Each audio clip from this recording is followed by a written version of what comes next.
বাসায়। কিভাবে সম্ভব? মৃতদের এই পৃথিবীতে থাকতে নেই। তুমি তুমি চলে যাও, চলে যাও, প্লিজ চলে যাও। সবটাই কি ইলুশন, নাকি অন্য জগতের কেউ কখনো হাজির হয়ে যায় চোখের পলকে? ভূত.com with রাসেল। Welcome back. আপনাদের সবাইকে স্বাগত জানাচ্ছি আমি রাসেল। আশা করছি আপনারা সবাই ভালো আছেন এবং ভালোর তলায় আছেন। আমিও ভালো আছি আর ভালোর তলায় আছি। যেভাবে লেখা আছে সেভাবেই পড়ে শোনাচ্ছি চমৎকার একটি ঘটনা। চলুন শুরু করা যাক। আসসালামু আলাইকুম রাসেল ভাই ও প্রিয় লিসেনার্স, কেমন আছেন আপনারা? আশা করি আল্লাহর রহমতে সুস্থ আছেন। আমি সিফাত আলম চট্টগ্রাম থেকে বলছি। আজ আবার হাজির হলাম নতুন একটি ঘটনা নিয়ে। আজকের ঘটনাটি আমার ক্যাম্পাসের এক বড় ভাইয়ের ঘটনা। ভাইয়া তার নাম প্রকাশে অনিচ্ছুক, তাই আমি তার নাম বলছি না। ঘটনার ভেতরে অনিচ্ছাকৃত ভুল ত্রুটির জন্য আমি সবার কাছে আন্তরিকভাবে ক্ষমা চেয়ে নিচ্ছি। ভাইয়ার ছদ্মনাম হিসেবে আমি রিয়াদ নামটা ব্যবহার করছি। চলুন ঘটনায় প্রবেশ করা যাক। আসসালামু আলাইকুম রাসেল ভাইয়া, আপনার চ্যানেলের প্রতিটি ঘটনা আমি মন দিয়ে শুনি, আর সত্যি বলছি নিজেকে আপনার বড় ভক্ত বলে মনে করি। সিফাতের সাথে আমার অনেক আগে থেকেই পরিচয়, কিন্তু আমার জানা ছিল না এই সিফাতই ভূত.com এর মডারেটর সিফাত। তাই যখন জানলাম, আমিও আমার ঘটনাটি শেয়ার করার লোভ সামলাতে পারলাম না। আমি দোয়া করি আল্লাহ আপনাকে এবং আপনার চ্যানেলকে আরও সফলতা দান করুন। অনেকদিন ধরে নিজের ঘটনা আপনাদের সাথে শেয়ার করতে চেয়েছিলাম, কিন্তু কাজের চাপে সময় বের করতে পারিনি। তেমন ভালো লিখতেও পারি না। আজ যেহেতু সিফাতের সাথে দেখা হলো আর সুযোগ পেয়েই গেলাম, তাই ভাবলাম ঘটনাটা শেয়ার করেই ফেলি। এখন আমি চৌমোহনীতে থাকি, কিন্তু যে ঘটনাটি বলতে যাচ্ছি সেটা বেশ পুরনো, 2008 সালের দিকের ঘটনা। তখন আমি চট্টগ্রামের মেহেদীবাগ থাকতাম। আমাদের বাড়ির ঠিক পাশেই আমার খালার বাসা ছিল। আমরা দুই পরিবার খুব মিলেমিশে দিন কাটাতাম। খালু এবং আমার আব্বু একে অপরের ঘনিষ্ঠ বন্ধু ছিলেন, আর আমার মা আর খালা বোনের থেকেও বেশি কিছু। আমার খালার দুজন বাচ্চা, একজন আমার সমবয়সী কাজিন আর একজন তার 8 বছরের ছোট বোন। ছোটটার কথা পরেই বলবো, সে এখন আমার স্ত্রী। তখন আমরা সবাই টিনেজ, আমার বয়স 14-15, কাজিনেরও তাই। আমি আমার পরিবারের একমাত্র ছেলে, তাই ছোটবেলা থেকেই সবার স্নেহ একটু বেশি পেয়েছি। ঘটনাটা ঈদের ছুটিতে বেড়াতে যাওয়ার সময়ের। আমরা দুই পরিবার ঠিক করলাম ঈদের ছুটিতে কক্সবাজার যাব। প্রস্তুতি নিয়ে সবাই খুব উত্তেজিত। আমি আর আমার কাজিন তো আকাশে উঠছি, এতটাই আনন্দে ছিলাম। নানা রকমের প্ল্যান, কোথায় ঘুরবো, কি খাবো, কোন দোকান থেকে কি কিনবো, এইসব নিয়েই কথা। সন্ধ্যা 6টার দিকে আমরা রওনা দিলাম। সময়টা ডিসেম্বর, ভালো রকমের ঠান্ডা পড়তে শুরু করেছে, কিন্তু খুব বেশি তীব্র নয়। শীত আসছে বোঝা যায়, বাতাসে সেই কুচকুচে শীতের গন্ধ।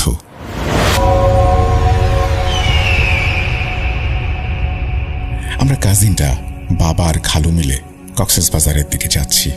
এক একটা বাঁক আর শহরের আলো ধীরে ধীরে পেছনে ফেলে অন্ধকার রাস্তার দিকে এগিয়ে চলেছি। রাত 10টার কাছাকাছি ক্ষুধা পেয়ে গেল। একটা হোটেলের সামনে গাড়ি থামালাম। গাড়িটা আমার খালুর ছিল, সেই চালাচ্ছিল। আমরা হোটেলে প্রবেশ করি। হোটেলটি বেশ পুরনো, ছাদে কেবল 100 ওয়াটের বাল্ব জ্বলছে। আলো ম্লান, চারিদিক অন্ধকার। সামনে দাঁড়িয়ে ছিল একজন লোক, চেহারায় ক্লান্তির ছাপ। আব্বু তাকে জিজ্ঞেস করলেন খাওয়ার কিছু পাওয়া যাবে কিনা। সে বলল, স্যার, হোটেল তো বন্ধ, রান্নাঘরও বন্ধ, সবাই চলে গেছে, আমিও চলে যাচ্ছি। এতক্ষণ গাড়িতে বসে পেটের ভেতর কেমন যেন করছিল। কথা শুনে মনটা খারাপ হয়ে গেল। আমি আব্বুকে বললাম আমার বাথরুম ব্যবহার করতে হবে। আব্বু তখন সেই লোকটার কাছে বাথরুম আছে কিনা জানতে চাইলেন। লোকটা বলল, স্যার, বাথরুম তো আছে, কিন্তু আমরা রাতে সেটা ব্যবহার করি না। কথাটা শুনে আব্বু ভেবেছিলেন হয়তো টাকার ব্যাপার আছে। আব্বু বললেন, টাকা পেয়ে যাবেন, বাচ্চাকে বাথরুম ব্যবহার করতে দিন। লোকটা মাথা নাড়ল, না না স্যার, টাকার ব্যাপার না। তারপর চুপ। আব্বুর একটু রাগ হলো। আব্বু বললেন, সমস্যা কি? কেন বাচ্চাকে যেতে দিচ্ছেন না? লোকটা খুব শান্ত আর নিচু গলায় বলল, স্যার, রাতে ওই বাথরুমে একটা ডাইনি থাকে। এই কথা শুনে আমরা সবাই হেসে উঠলাম। খালু রসিকতা করে বললেন, ভাই, ডাইনি থাকার জন্য আর কোনো ভালো জায়গা পেলেন না? লোকটা আর কিছু বলল না। আমাদের হাসাহাসি দেখেও চুপচাপ। শেষে আব্বু আবার জিজ্ঞেস করলে সে হাত তুলে পেছনের দিকে ইশারা করলো। আমি আর আব্বু ওইদিকে হাঁটতে লাগলাম। যত এগোলাম আলো তত কমে গেল, অন্ধকারও ঘন হয়ে এলো। একটা ছোট ঘর দেখা গেল। দরজাটায় জং ধরা, পাশের দেয়ালে স্যাঁতস্যাঁতে দাগ। আমি দরজা ধরতেই ভেতর থেকে এক ধরনের পচা গন্ধ নাকে এসে লাগলো। আমি থমকে দাঁড়ালাম, বললাম, আব্বু, আমি এটা ব্যবহার করতে পারবো না। আব্বু বললেন, সামনে আর কোথাও বাথরুম পাবো কিনা সেটাও তো জানা নেই। মাঠ আছে পেছনে, কিন্তু সেখানে সাপ থাকতে পারে। নাকে হাত দিয়ে দ্রুত কাজটা সেরে ফেলো। আমি আব্বুর কথা মতো নাক ঢেকে ভেতরে ঢুকলাম।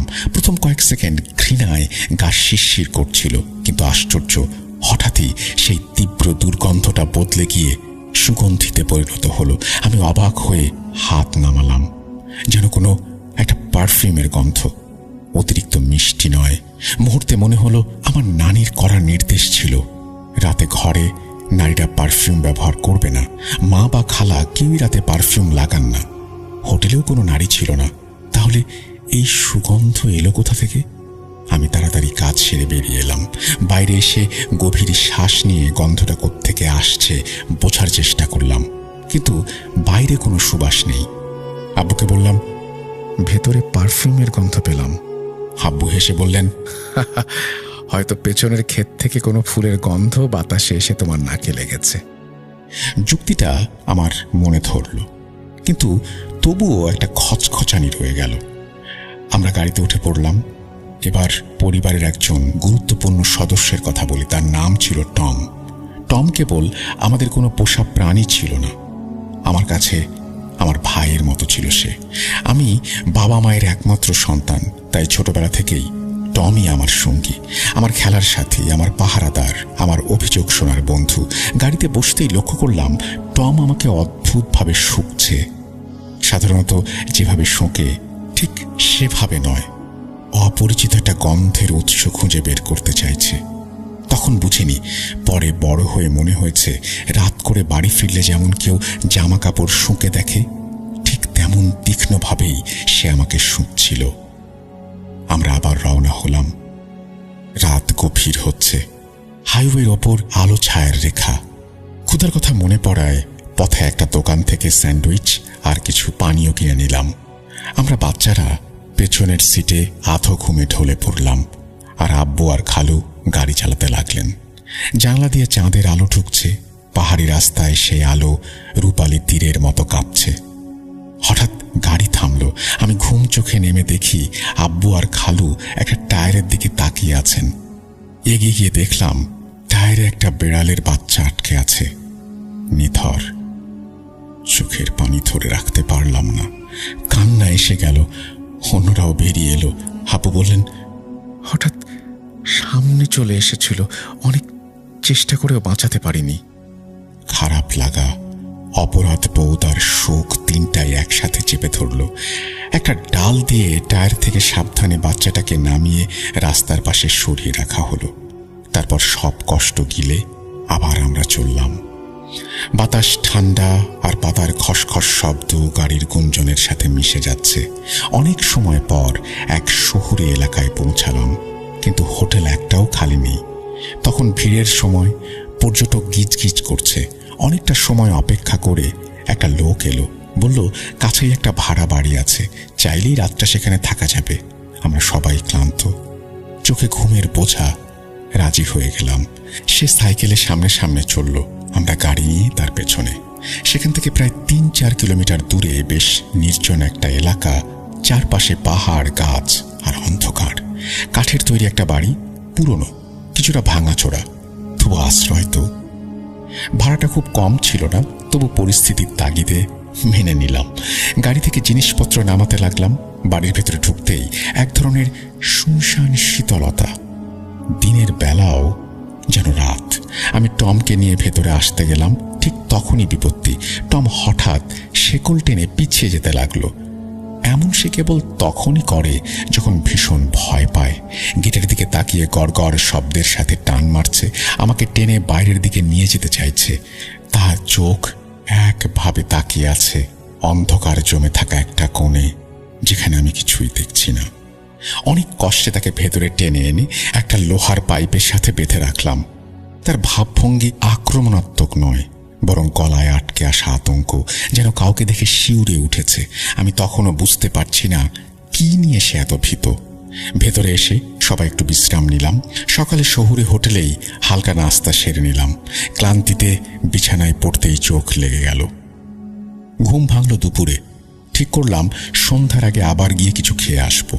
গাড়ির দিকে হাঁটতেই দেখি উইন্ডশিল্ডের ওপরে একটা মৃত পাখি পড়ে আছে, রক্ত লেগে আছে কাঁচে। কে এমন করে রেখে গেল? কেনই বা রেখে গেল?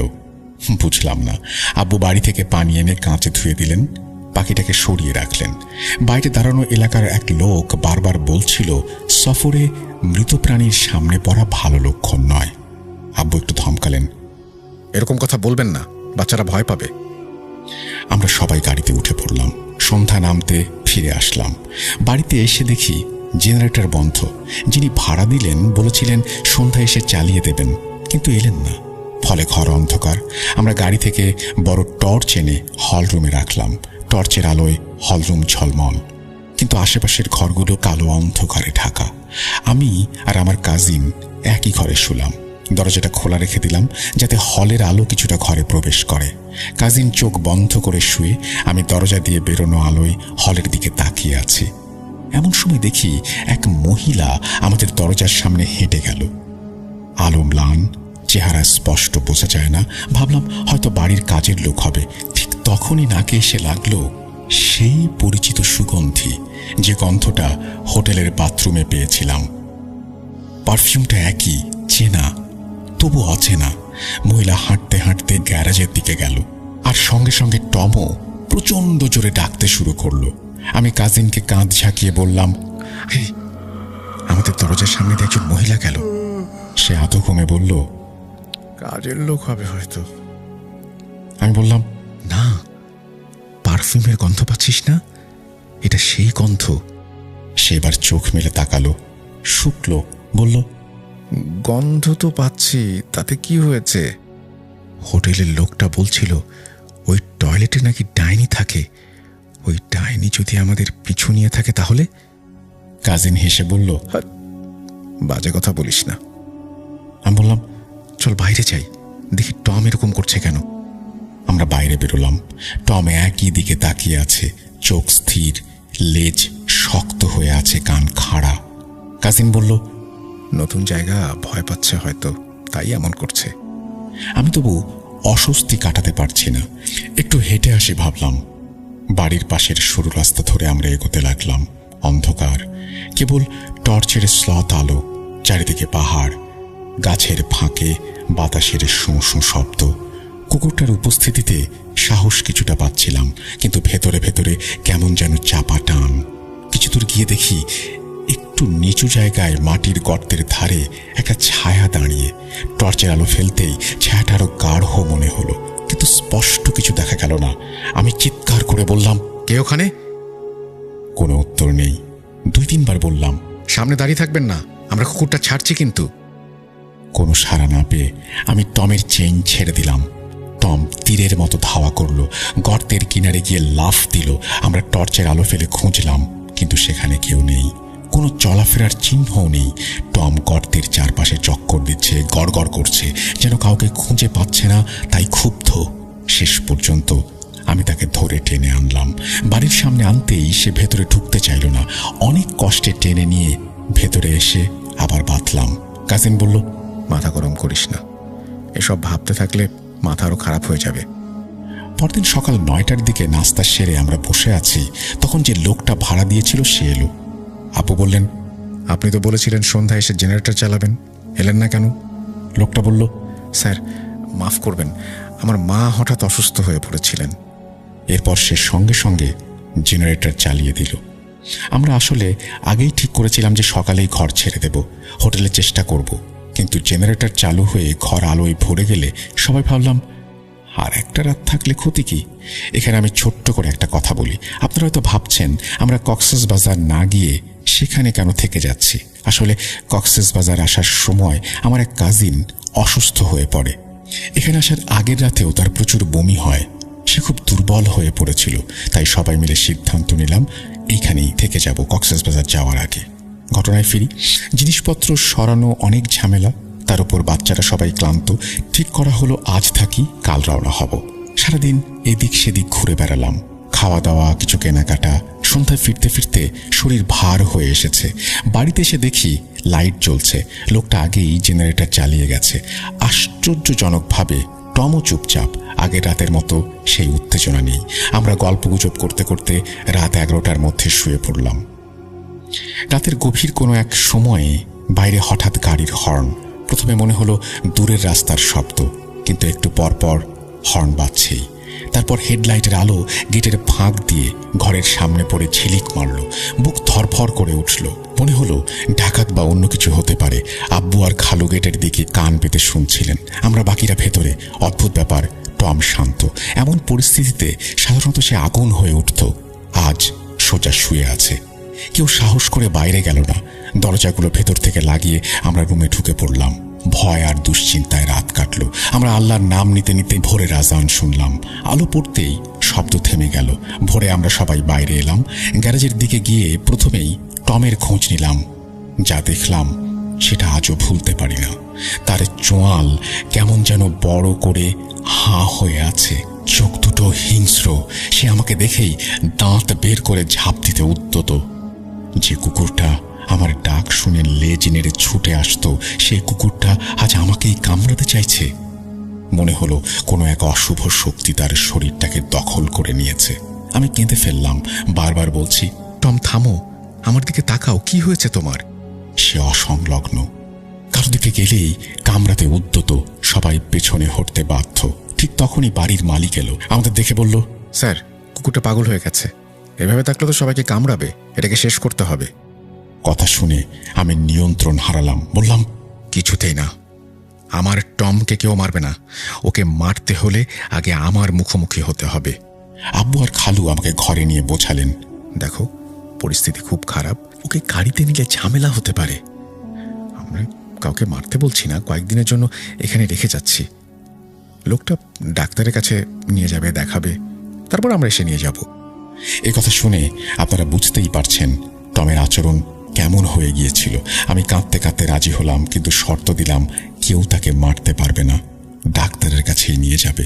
আমরা আর কক্সবাজার গেলাম না। মন খারাপ হয়ে গেল টমের জন্য। ফেরার পথটা আমার জন্য অসহনীয় হয়ে উঠল। মনে হচ্ছিল বুকের ভেতর কিছু ভেঙে চুরমার হয়ে যাচ্ছে।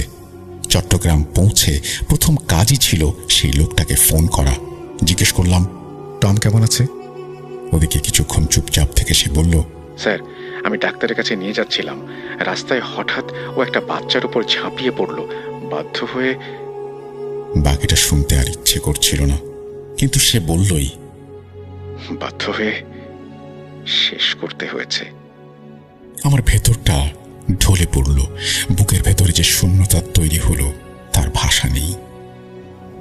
এরপর বহু বছর কেটে গেছে। আজও ভাবি ওই রাতগুলোতে আসলে কি হয়েছিল। হোটেলের বাথরুমে যে সুগন্ধি, সেটা কি কোনো অদেখা উপস্থিতির সংকেত? যে বেড়ালের বাচ্চাটা টায়ারের নিচে এসে পড়েছিল, সে কি সাধারণ কোনো দুর্ঘটনা, নাকি কোনো জিনের ছায়া? যে বাড়িটায় আমরা ভাড়া নিয়েছিলাম, সেই বাড়িটা কি অভিশপ্ত ছিল, হন্টেড ছিল, নাকি সবকিছুই একসাথে এক সুতোয় গাঁথা?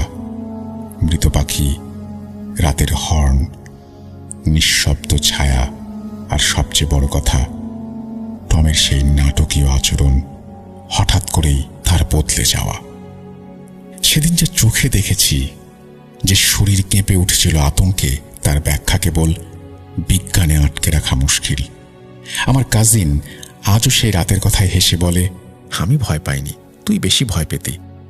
কিন্তু আমরা দুজনেই জানি গেটের বাইরে হেডলাইটের আলো বারবার পড়ে যখন দেয়ালের ছায়াটাকে লম্বা করে তুলছিল, তখন ঘরের ভেতর বাতাসও কেমন ভারী হয়ে উঠেছিল।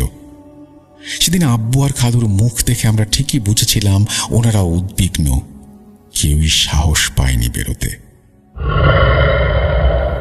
এই ছিল আজকের ঘটনা। হয়তো ঘটনাটি আপনাদের ভালো লেগেছে, ভয়ের অনুভূতি সৃষ্টি করতে পেরেছে কতটুকু জানি না, তবে টমের জন্য মনটা ভারী হয়ে আসবেই, এ কথা ঠিক। আজ বিদায় নিচ্ছি, ফিরে আসব নতুন কোনো দিন নতুন কোনো ঘটনা নিয়ে। আসসালামু আলাইকুম। এই বলেই তিনি তার ঘটনা শেষ করেছেন। আশা করছি সিফাতের এই ঘটনাটি আপনাদের ভালো লেগেছে। ভালো লাগলে অবশ্যই আমাদের জানাবেন। আমরা চলে যাব আমাদের পরবর্তী ঘটনায়।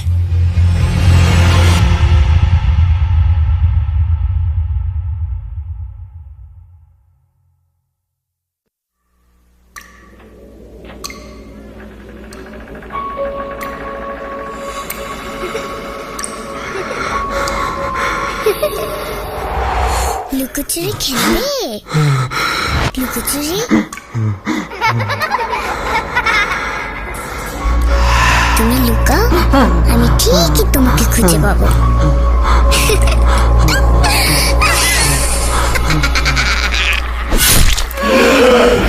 Voot.com with Russell. Welcome back. আপনাদের সবাইকে স্বাগত জানাচ্ছি আমি রাসেল। আশা করছি আপনারা সবাই ভালো আছেন এবং ভালোর দলে আছেন। আমিও ভালো আছি আর ভালোর দলে আছি। যেভাবে লেখা আছে আমি সেভাবেই পড়ে শোনাচ্ছি। আসসালামু আলাইকুম রাসেল ভাই। জিজ্ঞাসা করলাম না কেমন আছেন, কারণ আমরা সবাই জানি আপনি ভালোর দলে। গত এপিসোডে আমার একটা ঘটনা শোনানোর জন্য আপনাকে অসংখ্য ধন্যবাদ। সেজন্য আমি আরও একটি ঘটনা আপনাদের সাথে শেয়ার করছি। আমার নাম মোহাম্মদ মোহাইমিন হোসেন সাব্বির। আমার বাড়ি নাটোর জেলার লালপুর থানার পুরাতন ঈশ্বরদী গ্রামে।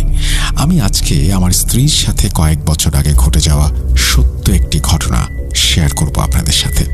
ইচ্ছা ছিল স্টুডিওতে এসে আমার এই ঘটনাটি আপনাদের সামনে উপস্থাপন করব, কিন্তু আমার ছুটি না থাকায় আমি স্টুডিওতে এসে ঘটনাটি শেয়ার করতে পারলাম না বলে দুঃখ প্রকাশ করছি। তাই আমি ঘটনাটি লিখে পাঠাচ্ছি। যদি ভালো লাগে তাহলে অবশ্যই পড়ে শোনাবেন আশা করছি। ঘটনাটি আমি আমার শ্যালকের মুখ থেকে শুনেছি। খুব ভয়ানক কালো জাদুর ঘটনা। আমার স্ত্রীর ছদ্মনাম মিহি।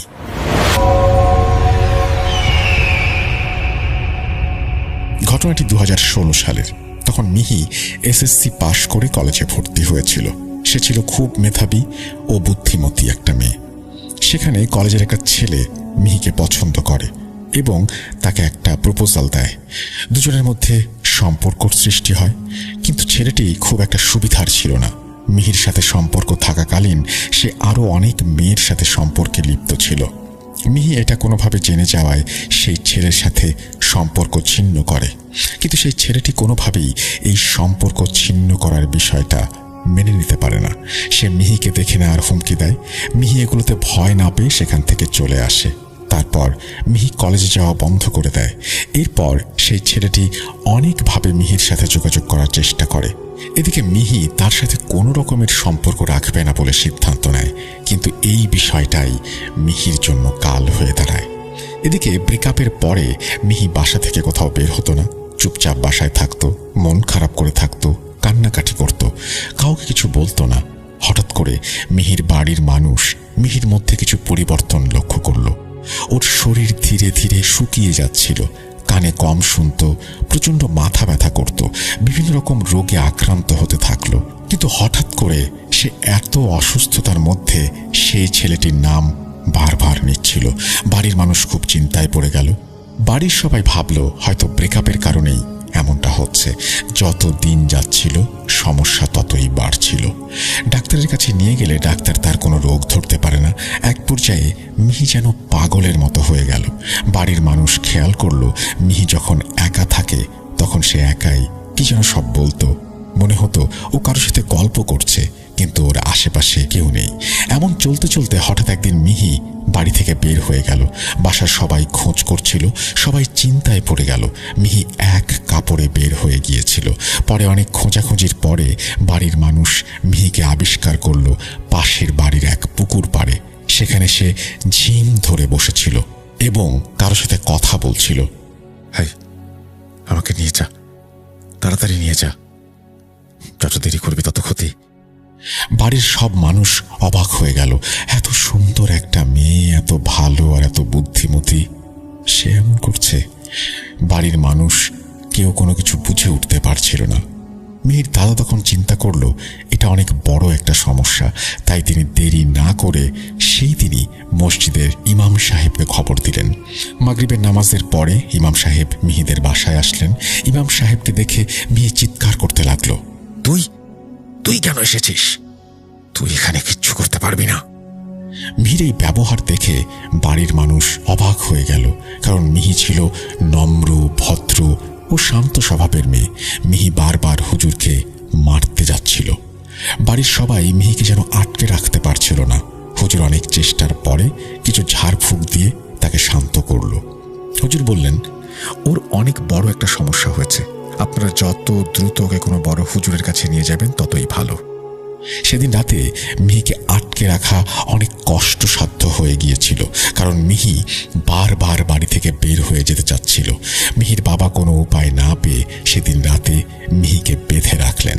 মিহি সেদিন সারা রাত তার মাকে বলেছিল, দেখো মা, ও এসে আমার হাতে রক্ত মাখিয়ে দিয়ে গেল, তুমি হাতটা ধুয়ে দেবে মা, দাও না, খুব বিদঘুটে লাগছে। ওই দেখো, ও কাউকে খুন করে এসেছে, আমাকে রক্ত মাখিয়ে গেল, তুমি হাত ধুয়ে দাও মা, আমার হাতটা ধুয়ে দাও। এভাবে কোন রকমে রাতটা পার হলো। পরদিন ওকে বড় একটা হুজুরের কাছে নিয়ে যাওয়া হলো। আগে বলে রাখি, যে হুজুরের কাছে মিহিকে নিয়ে যাওয়া হয়েছিল সেই হুজুর ছিলেন বড় একটি মাদ্রাসার আলেম। মিহির বাড়ির মানুষ হুজুরকে সব কথা খুলে বলল। তারপর মিহিকে সেই হুজুরের সামনে নিয়ে আসা হলো। হুজুরকে দেখে মিহি হাসতে শুরু করলো। সেই হুজুর মিহিকে দেখলেন এবং চারিদিকে গোল বৃত্তাকার একটা দাগ আঁকলেন। মিহিকে সেই বৃত্তের মাঝখানে বসিয়ে প্রশ্ন করতে লাগলেন, তুই কে? কোথা থেকে এসেছিস? আমি কে সেটা জেনে তুই কি করবি? বাঁচবে না, ও বাঁচবে না। কি চাস তুই? আমি রক্ত চাই। এবারে হুজুর দোয়া দুরুদ পড়ে ফুঁ দেওয়ার সাথে সাথে মিহি জ্ঞান হারিয়ে ফেলল। তারপর হুজুর মিহির বাবাকে বললেন, ওকে খুব বাজেভাবে কালো জাদু করা হয়েছে, আর এই কালো জাদুতে মিহির মাথার চুল আর ও যে জামা পরে সেই জামার সুতো, ওর চুলের খোঁপা ব্যবহার করা হয়েছে। ওগুলো দিয়ে কোনো এক ভয়ানক রক্ত খেঁকো পিশাচ মিহির পেছনে লাগিয়ে দেয়া হয়েছে। আর এই পিশাচ এত শক্তিশালী যে তার সাথে পেরে ওঠা অনেক কষ্টসাধ্য। আর পিশাচকে ইচ্ছে করেই কালো জাদুর মাধ্যমে মিহির পেছনে লাগিয়ে দেয়া হয়েছে, যেন মিহিকে ধীরে ধীরে সম্পূর্ণ মৃত্যুর মুখে ফেলে দেয়া যায়। এই কালো জাদুর চিকিৎসা করতে হলে ওকে কোনো কিছুতে বাধা দেয়া যাবে না। ও যা করতে চায় করতে দিন, ওকে শুধু চোখে চোখে রাখুন আর আমাকে 5 দিন সময় দিন। হয়তো পুরোপুরি ঠিক হবে না, তবুও পিশাচটিকে দূরে সরিয়ে রাখা যাবে। আমার সব মিলিয়ে 5 দিন লাগবে। এই কথা শুনে বাড়ির সবাই কান্নায় ভেঙে পড়লেন। হুজুরের কথা মতো পরদিন থেকে মিহিকে আর কেউ কোনো কিছুতে বাধা দিল না। মিহি সকাল থেকে কলেজে গিয়ে সেই জায়গাটাতে যেত যেখানে মিহি আর সেই ছেলেটা বসতো। এদিকে সব বন্ধু বান্ধবীরা মিহির সাথে কথা বলার চেষ্টা করত, কিন্তু ও কাউকে চিনতে পারত না। ও শুধু একটা কথাই বলতো, ও কোথায়? আমি ওর কাছে যাবো, ওকে ডাকো।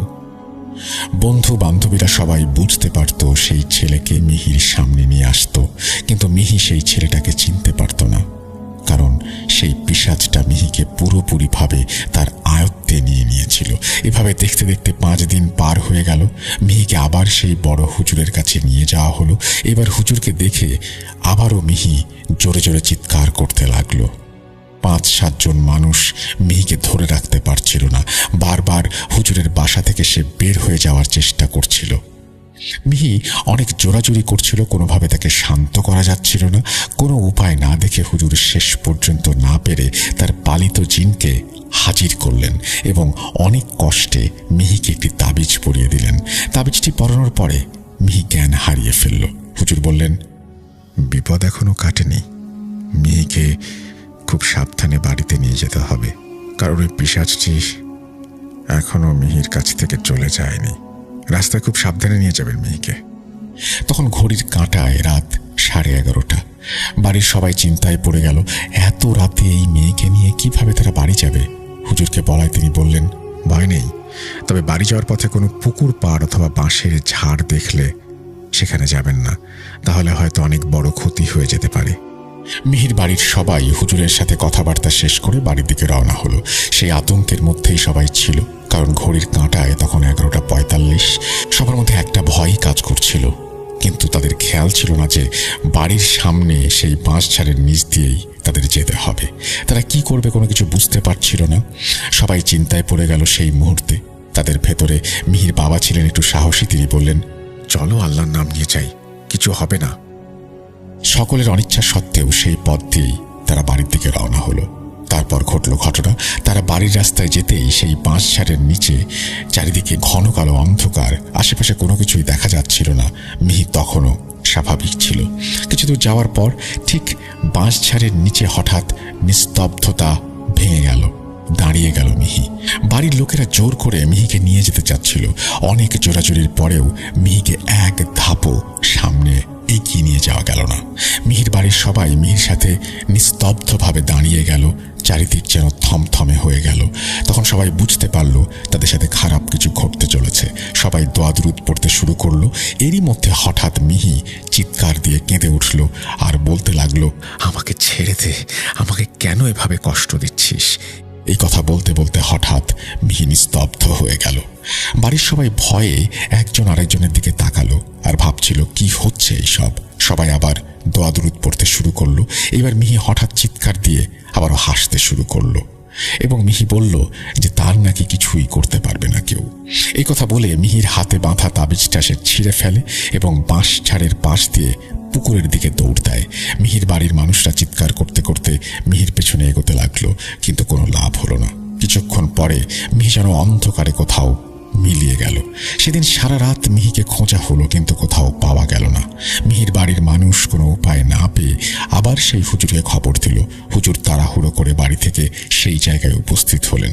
তিনি বললেন, আমি নিষেধ করেছিলাম যাওয়ার সময় বাঁশঝাড়ের নিচ দিয়ে না যেতে, আমার কথা আপনারা শোনেননি, জানি না এখন কি হবে। এদিকে সবকিছুর মধ্যে ফজরের আজান হলো।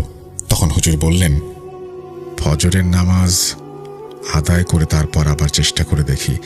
হুজুর নামাজ আদায় করলেন জায়নামাজে বসে। জিনেরা একে একে ফিরে এসে বললেন মিহিকে তাদের এলাকার পাশে নির্জন এলাকায় কোনো একটা গাছের নিচে রেখে দিয়েছে। তখন মিহির বাড়ির মানুষজন হুজুর সেখানে গেলেন এবং মিহি অচেতন অবস্থায় সেখানে পড়েছিল। সেই গাছটি ছিল অনেক পুরনো।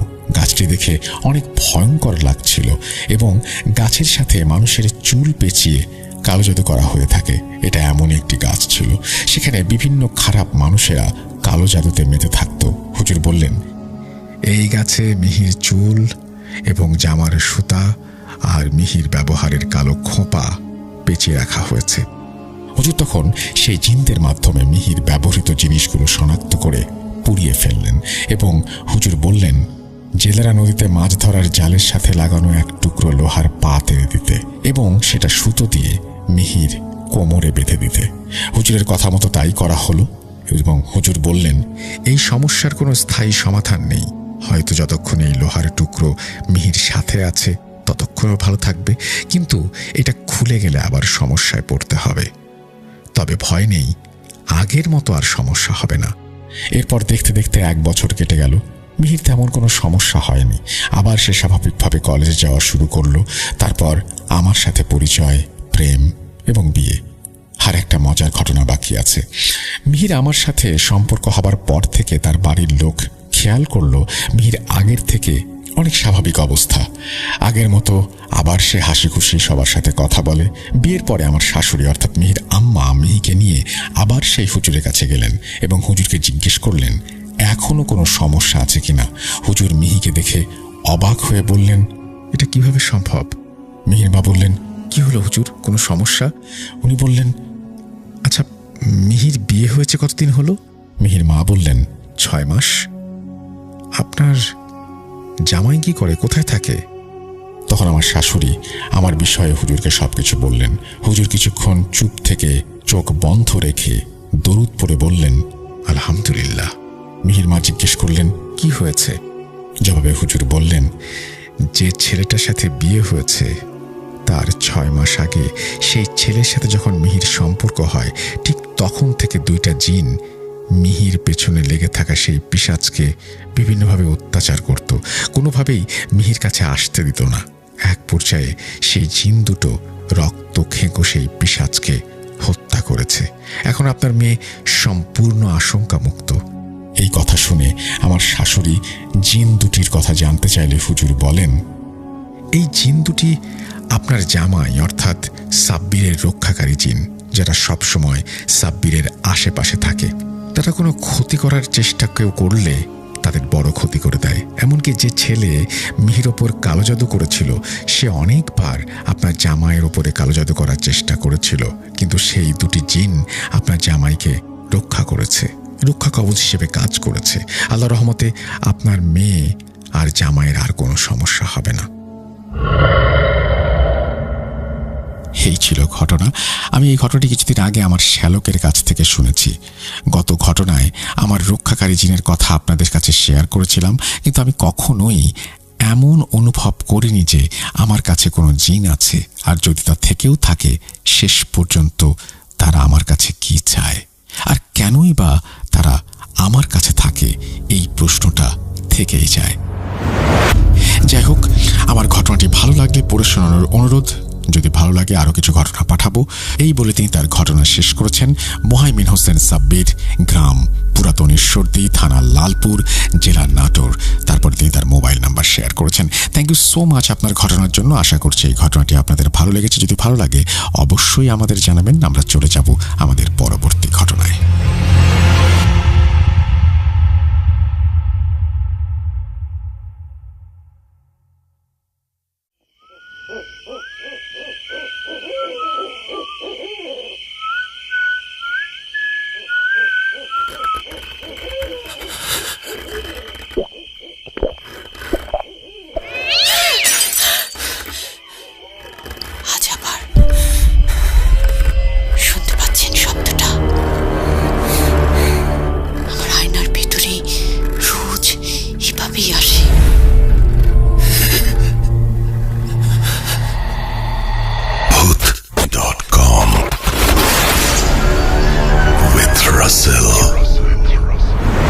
Welcome back. আপনাদের সবাইকে স্বাগত জানাচ্ছি আমি রাসেল। আশা করছি আপনারা সবাই ভালো আছেন এবং ভালোর তলে আছেন। আমিও ভালো আছি আর ভালোর তলে আছি। যেভাবে লেখা আছে আমি সেভাবেই চলে যাচ্ছি আমার পরবর্তী ঘটনায়।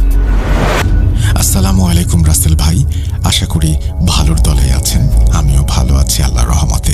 গত 2টো ইমেল পড়া হয়নি, এতে কিছুটা রাগ হয়েছিল নিজের প্রতি।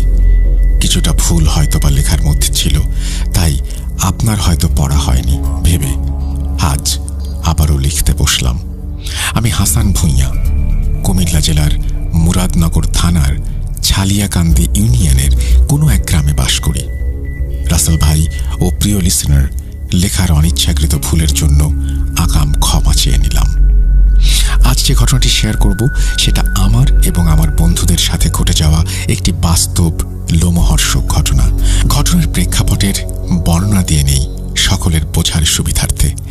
গ্রামের পশ্চিম পাশে গোমতী নদী, তার পাশ ঘিরে শ্মশান।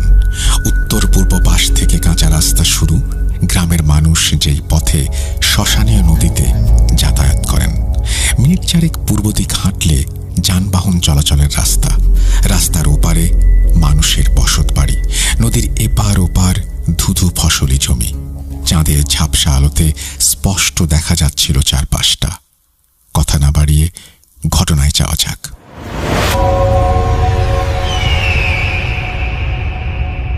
দিনটা ছিল 2018 সালের নভেম্বর মাসের কোনো একটি রাতের ঘটনা।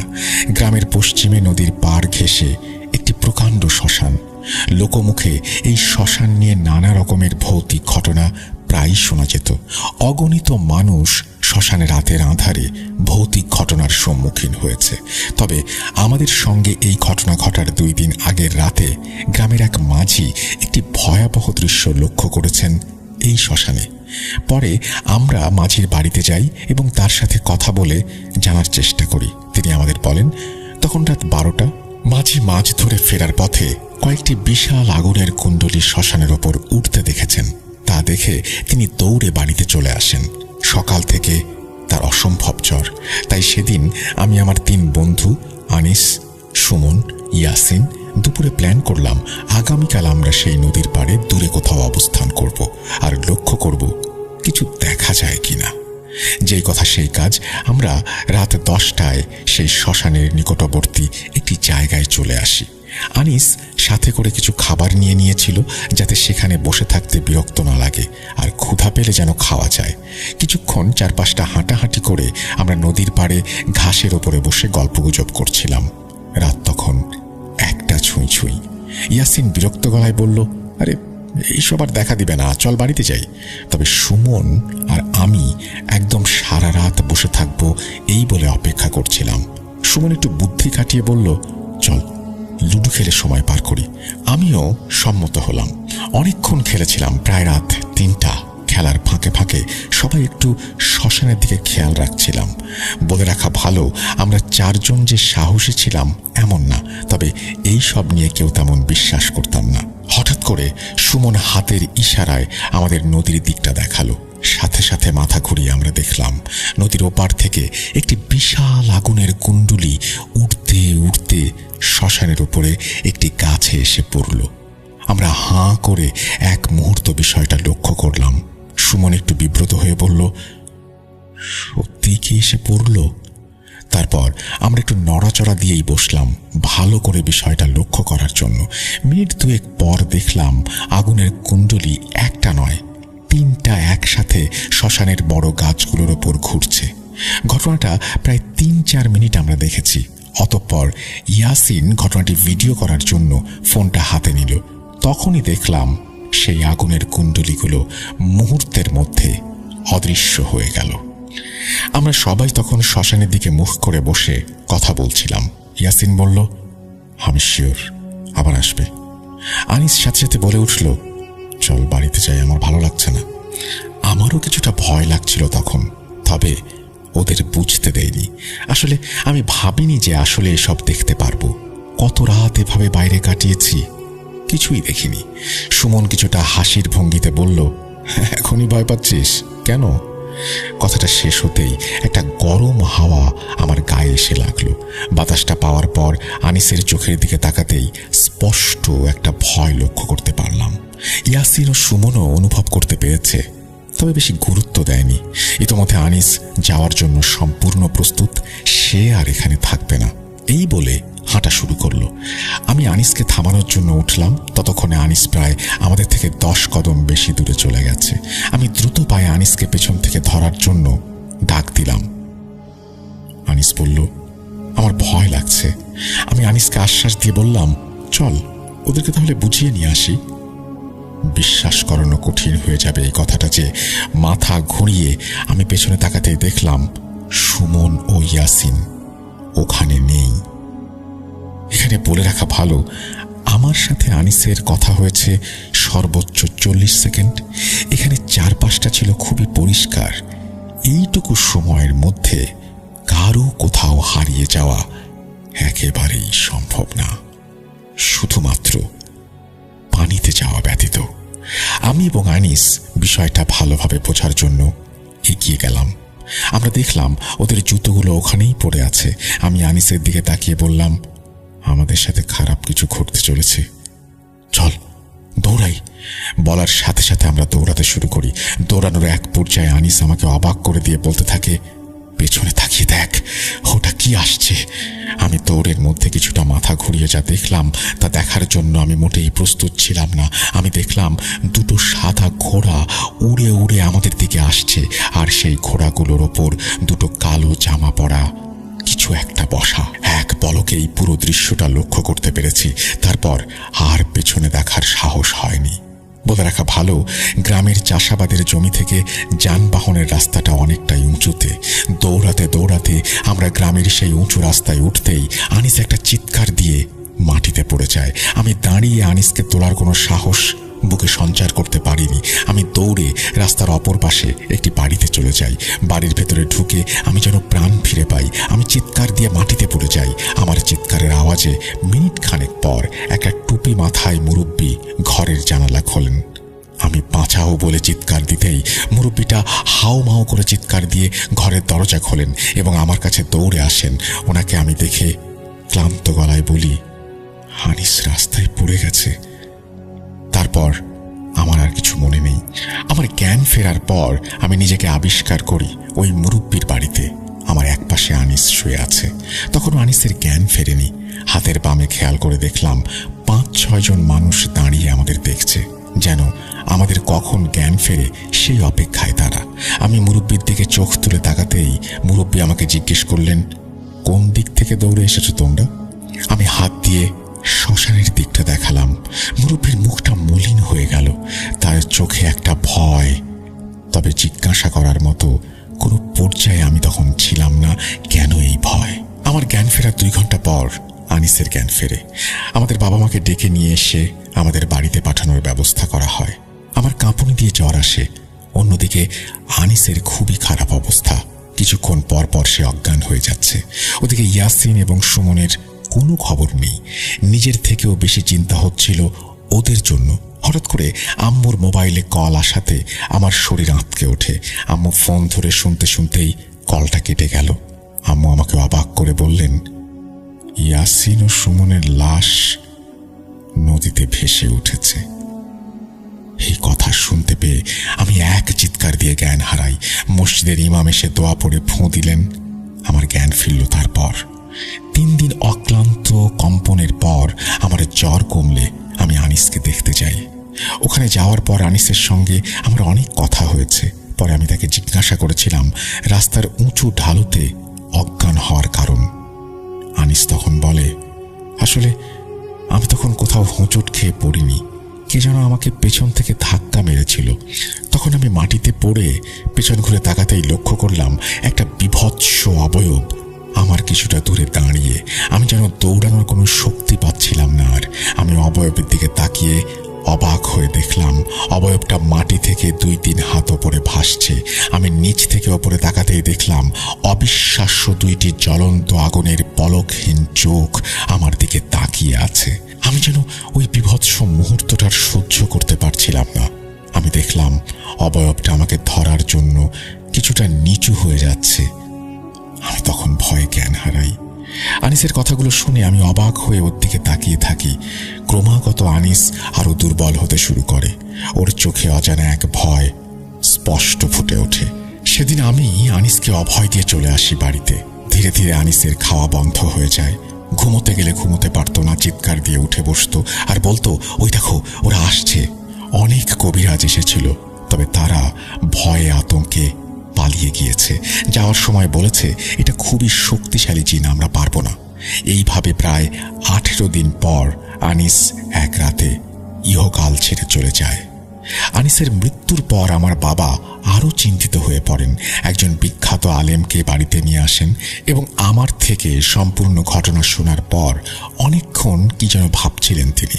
মিনিট 5 পর তিনি বলতে শুরু করেন, তোমাকে ওরা মারতে চেয়েছিল ঠিকই, তবে তুমি পেছনে না তাকাতে তোমাকে ওই জিন কাবু করতে পারেনি।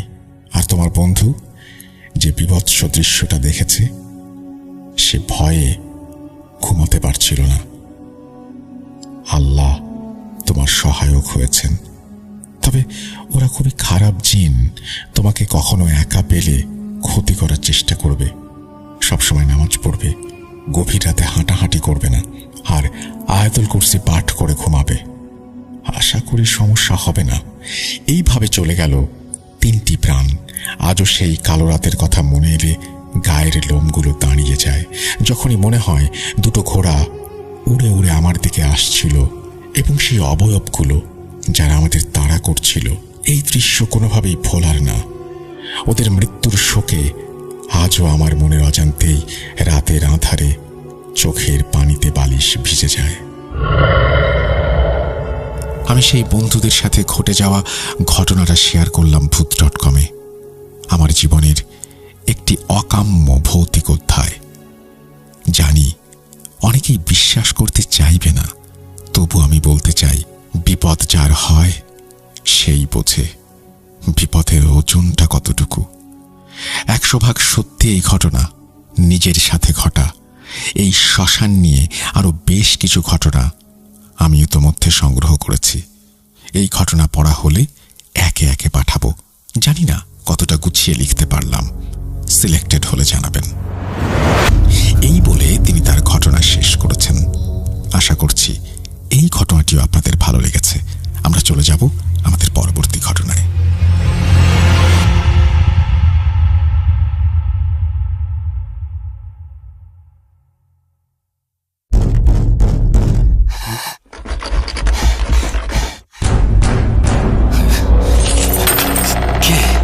আমি অশরীরী, দেখতে পাবে না কবু। এত কাল ধরে শুনছো, শুনতে কি পাও না তবু? ভূত.com, The Fear Returns with Russell. Welcome back. আপনাদের সবাইকে স্বাগত জানাচ্ছি আমি রাসেল। আশা করছি আপনারা সবাই ভালো আছেন এবং ভালোর দলে আছেন। আমিও ভালো আছি আর ভালোর দলে আছি। কোনো কথা না বাড়িয়ে আমরা চলে যাব আমাদের পরবর্তী ঘটনায়। আশা করছি এই ঘটনাটি আপনাদের ভালো লাগবে। যেভাবে লেখা আছে আমি সেভাবেই পড়ে শোনাচ্ছি। আসসালামু আলাইকুম রাসেল ভাই, কেমন আছেন জিজ্ঞেস করব না, কারণ আমি জানি আপনি সবসময় ভালোর দলেই থাকেন। আমি সিলেট থেকে তাহমিন লিখছি।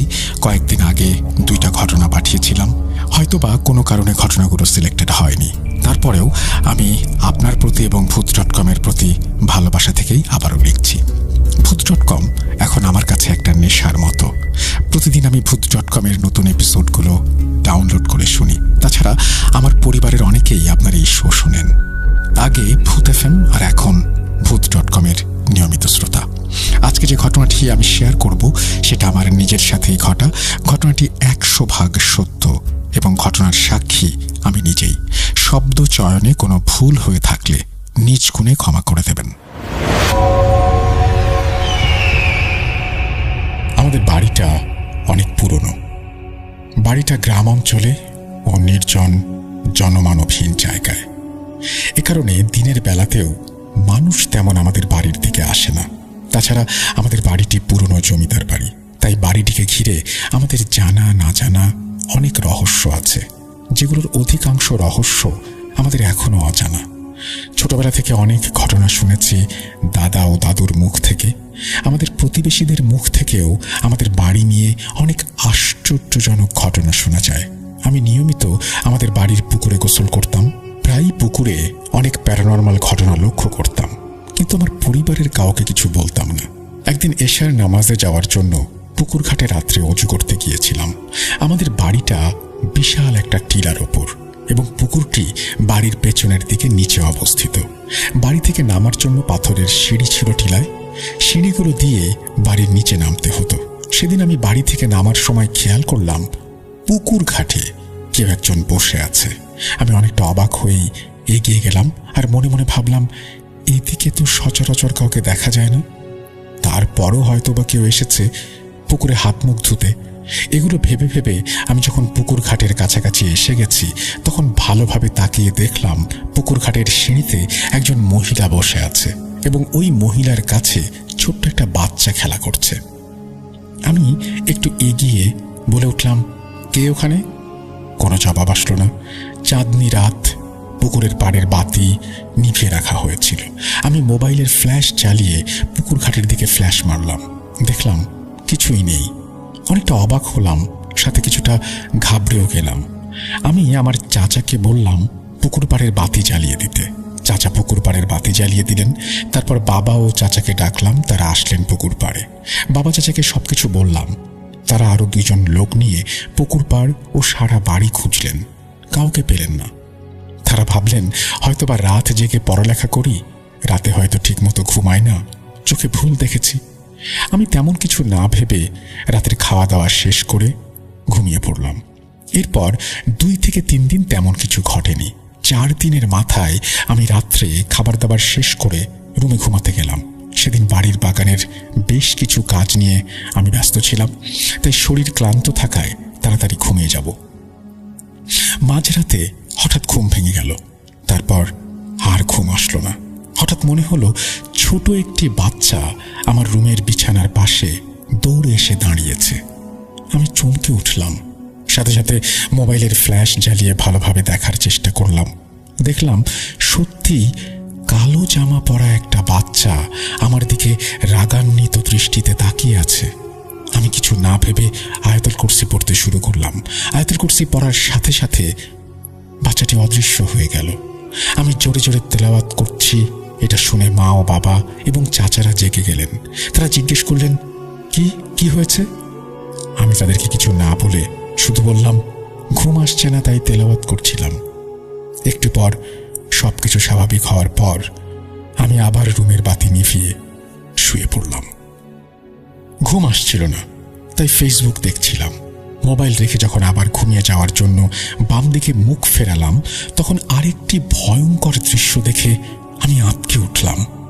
দেখলাম আমার বিছানার পাশে অদ্ভুত আকৃতির একটি বানর আমার দিকে অপলক দৃষ্টিতে তাকিয়ে আছে। আমি ভয় পেয়ে আম্মুকে ডাক দিলাম। আম্মু তাড়াতাড়ি আমার রুমে এসে বাতি জ্বালিয়ে আমাকে বললেন, কি হয়েছে? আমি আম্মুকে সবকিছু বললাম। তিনি আমাকে বললেন, আগে বললে না কেন? তারপর আম্মু যা বললেন তা শুনে আমি ভয়ে আঁতকে উঠলাম। আম্মু বললেন, আমি যখন রাতের খাওয়া দাওয়া শেষ করে রুমের দিকে ফিরছিলাম, তখন ওনার কাছে মনে হলো আমার রুমে কালো জামা পরিহিত একজন মহিলা দাঁড়িয়ে আছে। তারপর তিনি আমার রুমে এসে ভালো করে সবকিছু দেখলেন। ভাবলেন হয়তোবা মনের ভুল। এটা ভেবে তিনি চলে গিয়েছিলেন রুম থেকে। আম্মু আমাকে সূরা ইয়াসিন ও আয়াতুল কুরসি পড়ে ঝাড়ফুঁক করে দিলেন। আমাকে বললেন কালকে মসজিদের ইমাম সাহেবের সাথে দেখা করতে। আমি সম্মতি জানিয়ে বললাম, দেখা করব। সেদিন রাতে আর 1 সেকেন্ডও আমি ঘুমাতে পারিনি। পরদিন মসজিদে নামাজ আদায় করে মসজিদের ইমাম সাহেবের সাথে দেখা করলাম। তিনি আমাকে কিছু আমল শিখিয়ে দিলেন। আমাকে ঝাড়ফুঁক দিয়ে বললেন 3 দিন পর বাবাকে নিয়ে ওনার সাথে দেখা করতে।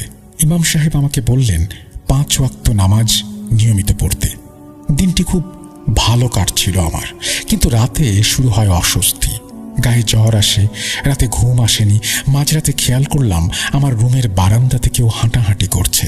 ভালোভাবে খেয়াল করে দেখি একজন মহিলা ছোট্ট একটা বাচ্চাকে নিয়ে রুমের সামনের বারান্দায় অদ্ভুতভাবে খেলা করছে। আমি যেই না রুমের বাতি জ্বালাবো, তখনই ওই মহিলাটি দ্রুত এসে আমার গলা চেপে ধরে। আমি চিৎকার দেওয়ার চেষ্টা করলাম, আমার গলা থেকে আওয়াজ বের হচ্ছিল না। বারবার আয়াতুল কুরসি ও ইমাম সাহেবের দেয়া আমলগুলো পড়তে লাগলাম, কিন্তু মনে হচ্ছিল আমি কোনো সূরা বা আমল সঠিকভাবে পড়তে পারছিলাম না।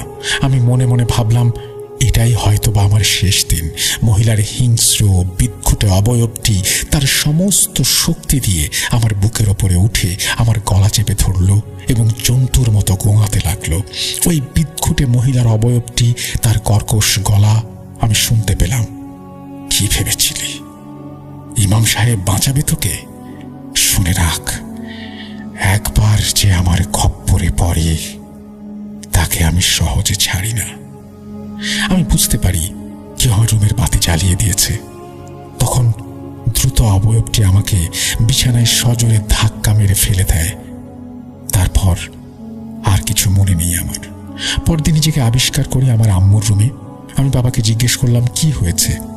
বাবা বললেন, কাল যখন আমি তোর রুমের পাশ দিয়ে যাচ্ছিলাম, তখন তোর রুম থেকে প্রচন্ড ধস্তাধস্তির আওয়াজ আসছিল। আমি তো রুমে গিয়ে দেখি তুই মাটি থেকে কিছুটা উপরে, হাওয়ায় ভাসছিস আর ছটফট করছিস। আমি এই অবস্থা দেখে দ্রুত রুমের বাতি জ্বালিয়ে দিই, তোর কাছে ছুটে আসি, তোর মাকে ডাক দেই, মসজিদের ইমামকে ফোন দিয়ে তাড়াতাড়ি বাসায় নিয়ে আসি। উনি সবকিছু দেখে বললেন, তোর ওপর চালান দেয়া হয়েছে। কেউ একজন তোকে বান মেরে ফেলার চেষ্টা করছে। তোর চুল, কাপড়ের টুকরো, কাটা নখের টুকরো দিয়ে এই জঘন্য কাজ করা হয়েছে। হুজুর বললেন, এখন আর কোনো ভয় নেই, সব ভয় কেটে গেছে। কিন্তু খুব পরিশ্রম করতে হয়েছে এই চালান কাটাতে। আজ 3 দিন পর তুই ঘুম থেকে জাগলি। আমি এটা শুনে জিজ্ঞেস করলাম, তার মানে আমি 3 দিন ধরে ঘুমিয়েছিলাম? এরপর হুজুর আমাকে কিছু আয়াত ও আমল শিখিয়ে দিয়ে বললেন এগুলো নিয়মিত পাঠ করতে। সেদিনের পর থেকে আর তেমন বড় কিছু ঘটেনি আমার সাথে, কিন্তু মাঝে মাঝে আমার বাড়িতে প্যারানরমাল অনেক ঘটনা ঘটে। এগুলোর সাথে আমরা এখন অভ্যস্ত হয়ে গেছি। এই ছিল আমার সাথে ঘটে যাওয়া ঘটনা। এরকম আরো অনেক ঘটনা আছে আমার সাথে ঘটে যাওয়া, সময় মতো শেয়ার করব। এই বলে তিনি তার ঘটনা শেষ করেছেন। আশা করছি এই ঘটনাটি আপনাদের ভালো লেগেছে। যদি ভালো লাগে অবশ্যই আমাদের জানাবেন। আমরা চলে যাব আমাদের পরবর্তী ঘটনায়।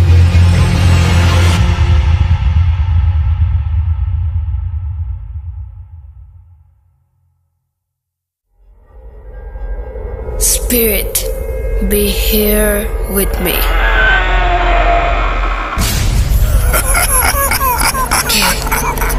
কে তুমি? Bhoot.com. The fear returns with Russell.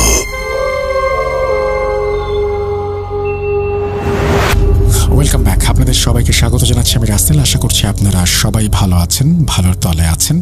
আমি আরো একটা ঘটনায় যাচ্ছি, যেভাবে লেখা আছে সেভাবেই শুরু করছি। আসসালামু আলাইকুম রাসেল ভাই, আশা করি ভালো আছেন, কারণ আপনি সব সময় ভালোর তলে থাকেন। আমার নাম মামুন, জেলা নেত্রকোনা। ঘটনাটি আমার বন্ধুর কাছ থেকে নেয়া।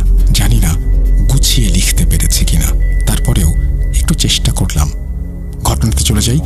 নোমান নামের কম বয়সী এক হুজুর, তিনি প্রতিদিন ফজর নামাজ পড়তে উঠতেন এবং গ্রামের পাশের মসজিদে গিয়ে নামাজ আদায় করতেন। একদিন ঘুমের মাঝে তিনি আজানের শব্দ শুনতে পান এবং তিনি দ্রুত উঠে যান আর তৈরি হয়ে যান ঘর থেকে বেরিয়ে পড়তে।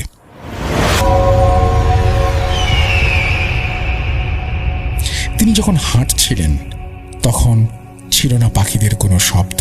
সচরাচর ভোরবেলা পাখিরা জেগে ওঠে, চারিদিকে একটা ঠান্ডা শীতল বাতাস বয়ে যায়। এরকম কোনো কিছুই কিন্তু নোমান হুজুর অনুভব করলেন না। তিনি ঘর থেকে একটু দূরে আসার পর তার মনে পড়ল তার সাথে তো ঘড়ি আছে। তিনি ঘড়িটাতে চোখ রাখেন আর হতবাক হয়ে যান। 2টার কিছু বেশি বাজে। তিনি মসজিদের খুব কাছাকাছি, আর একটু সামনেই মসজিদ। হুজুর এদিক সেদিক তাকিয়ে ঘরে ফিরবেন কিনা মসজিদে যাবেন এই ভাবতে না ভাবতেই হুজুর লক্ষ্য করলেন মসজিদের পশ্চিম বরাবর দরজায় ওগুলো কি। অবচেতন মনে হুজুর সামনে গিয়ে দেখেন প্রায় 100খানেক ধবধবে সাদা ঘোড়া মসজিদ প্রাঙ্গণে ভিড় করে আছে। হুজুর এটা দেখে তার সারা শরীরে একটা শিহরণ অনুভব করেন। এরা একের অধিক, আর হাওয়ার উপরে এসে হঠাৎ উপস্থিত হচ্ছে একটা একটা করে অনেকগুলো। তারপর হুজুর বাড়িতে ফেরার জন্য পেছনে তাকিয়ে অগ্রসর হবেন, আর তখনই তিনি কি মনে করে আবার তাকালেন মসজিদের দিকে, আর দেখলেন কিছুই নেই। এবার হুজুর আরো বেশি ভয় পেলেন। তিনি যতটা পেরেছেন আল্লাহকে ডেকেছেন। এরই মাঝে হুজুরের কানে একটা শব্দ আসে দূর থেকে। এক ঝাঁক ঘোড়া তার দিকে অগ্রসর হচ্ছে। হঠাৎ কিছু একটা সামনে আসলে আমরা যেমন চমকে যাই, ঠিক তেমনি হুজুর এই শব্দে চমকে যান আর ভয়ে কেঁদে ওঠেন। মুহূর্তের ভেতর প্রায় 100খানেক ঘোড়া হুজুরের পাশ কেটে গেল, কিন্তু কিছুই ছিল না, কিছুই দেখেননি যেন তিনি। হুজুর অনেক বেশি ইস্তেগফার করছিলেন, দোয়া দুরূদ পড়ছিলেন। কেমন যেন তিনি যেতে চাইলেও কিছু একটা ওনাকে যেতে দিচ্ছিল না। হুজুর যাই পড়ছিলেন তার অর্ধেক ভয়ে এবং অর্ধেক মনে পড়ছিল না, এভাবে এলোমেলো হয়ে যাচ্ছিল। শরীরে যেন 100 কেজির বস্তা ভার করে আছে। অনেকটা সময় পর গ্রামের একজন মুরব্বী হুজুরকে দেখে ভয়ে চিৎকার দিয়ে ওঠেন, কে এখানে? ভয় পাওয়ার যথেষ্ট কারণও ছিল, কারণ ওই মুরব্বী দেখে হুজুর অন্ধকারাচ্ছন্ন গাছের নিচে শুধু শরীরটা বাড়িয়ে আছেন এবং মাথাটা তার মসজিদের দিকে। এরপর হুজুর ওনাকে দেখে ভীষণ ভয় পান। মুরব্বী জিজ্ঞেস করেন, তুমি মসজিদে না গিয়ে এখানে কি করো? উত্তরে হুজুর বলল, নামাজ পড়তে যাচ্ছিলাম। মুরব্বী বলল, তাহলে গাছের নিচে লুকিয়ে কেন? অনেকক্ষণ কেমন যেন বোবার মতো ছিলেন হুজুর। তারপর বললেন, চাচা, বিশ্বাস করবেন, আজকে আমার সাথে এমন একটা ঘটনা ঘটে গেছে। চাচা বলল, আচ্ছা চলো, নামাজের সময় হয়েছে, মসজিদে যেতে যেতে কথা বলি। নোমান হুজুর সাথে সাথে জিজ্ঞেস করলেন, চাচা কয়টা বাজে? আজান কি হয়ে গেছে? চাচা বললেন, সে তো কখন আজান দিয়েছে, চলো মিয়া, মসজিদে চলো। চাচা নোমান হুজুরের হাত শক্ত করে ধরে শব্দ করে জিকির করতে করতে মসজিদে যান। হুজুর বলে, চাচা, মসজিদে অনেকগুলো ঘোড়া দেখেছি, আমার শরীর কাঁপছে, আমাকে ছাড়েন। চাচা তার কথা না শুনে জিকিরের শব্দ আরো বাড়িয়ে দেন। নোমান হুজুর বেশ দুর্বল হয়ে পড়লেন। তারপর মসজিদের দরজায় নোমান হুজুরকে ধরে রাখা অবস্থায় চাচা মুয়াজ্জিন সাহেবকে চিৎকার করে বললেন, মুয়াজ্জিন সাহেব, হুজুরকে ধরেন। মুয়াজ্জিন সাহেব দ্রুত দৌড়ে এসে হুজুরকে ধরলেন, মসজিদের ভেতরে প্রথম কাতারে নিয়ে গেলেন। বলা বাহুল্য, এই এলাকায় নম্র, ভদ্র, চুপচাপ ও সকলের মুখে প্রিয় নোমান হুজুরের নাম থাকে। সবাই তাকে তার সরলতার জন্য পছন্দ করে। হুজুর অনেকটা সরল মনের, তাই এমনটাই যে হবে তা ধরেই নেওয়া যায়। নোমান হুজুরকে পানি খাওয়ানোর পর জিজ্ঞেস করা হয়, তুমি কাতারে নামাজ পড়তে পারবে কিনা? না পারলে তুমি বসে পড়ো, বসে পড়তে না পারলে তুমি দাঁড়িয়ে পড়ো, তবে খবরদার ফজরের নামাজ ছেড়ে দিও না। নোমান হুজুর বসে নামাজ পড়েন। শরীর তার কাঁপছিল। হুজুর চোখ বন্ধ করলেই ওই সমস্ত কিছু দেখছিলেন, শব্দ শুনছিলেন। পেছনের কাতারেই মনে হচ্ছিল তারাই নামাজ পড়ছে। হুজুর নামাজ শেষে শুয়ে পড়লেন। চাচা তালিম শেষে 5-6 জনকে নিয়ে নোমান হুজুরের নিকট আসলেন, তাকে সাহস দিলেন, বললেন, এটা এখানে নতুন নয়, এরকম কম বেশি সবাই দেখেছে। এই মসজিদটাতে ওনারা নামাজ আদায় করেন। তুমি হয়তো তোমার বাবা দাদাদের কাছে শুনেছ, কিন্তু তোমার মনে নেই। নোমান হুজুর বলেন, আমি রাতে হঠাৎ আজানের শব্দ শুনি, তারপর নামাজের সময় হয়েছে ভেবে দ্রুত উঠে অজু করে বেরিয়ে পড়ি। সময় তখন আর দেখিনি। অনেকটা পথ যাওয়ার পর আমি খেয়াল করলাম ফজরের ওয়াক্তের সময় যা অনুভব করি আমি প্রতিদিন, সেরকম লাগছে না। আমার সন্দেহ হয়। আমি হাত ঘড়ি দেখি, তখন সময়টা দেখে চমকে যাই। সচরাচর কম বেশি কিছু নির্দিষ্ট ব্যক্তি মাঝরাতে ঘোড়ার ডাক, ঘোড়ার ছোটাছুটির শব্দ শুনতে পেতেন, তবে মাঝরাতে আজানের শব্দে ঘুম ভাঙা, তাও ভুল সময়ে, কিছুটা চিন্তায় পড়ে গেল সবাই। সেদিন নোমান হুজুর কোরআন তেলাওয়াত করে আনুমানিক 8টা থেকে 9টার দিকে বাসায় ফেরেন। তিনি তার পরিবারের সবাইকে এই ব্যাপারটা জানান। হুজুরের বাবা এটা শুনে বলেন যে তাদের কোনো ক্ষতি হয়নি তো? তিনি বলেন না। নোমান হুজুরের বাবা একজন পরহেজগার মানুষ, তিনি একবার এটার সম্মুখীন হয়েছিলেন। তারপর হুজুরের বাবা বলেন, শোনো, এরা এই এলাকায় যুগের পর যুগ ধরে আছে, এরা যে এখানে আছে তারই জানান দেয়। আমি মসজিদের হুজুরের সাথে এই বিষয়ে আলাপ করব। এরপর হুজুরের সাথে আলাপ করলে হুজুর বলেন, আমারও এটাই ধারণা, কারণ আপনার সন্তানের তো কোনো ক্ষতি হয়নি। তারপর বেশ কিছুদিন চলে যায়। নোমান হুজুর একদিন মাঝরাতে স্বপ্ন দেখেন।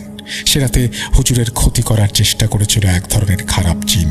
হুজুর তার আগের দিন রাত করে বাজার থেকে ফেরার পথে তাদের গরুর দুধ বিক্রি না হয় বোতল নিয়ে ঘরে ফিরছিলেন। ফেরার পথে রাস্তার মাঝে বিশাল বাঁশঝাড় পড়ে। সেখানে কিছু দুষ্টু জিনের আবাসস্থল।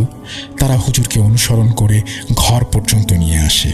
হুজুরদের ঘরটি 4টি শিকে বন্ধ করা। তারা পিছু হটল, অপেক্ষা করল হুজুরের বের হওয়ার। অনেক রাত পর্যন্ত ঘরের পেছনে অনেক পুরনো কাঠবাদামের গাছটায় তারা বসেছিল।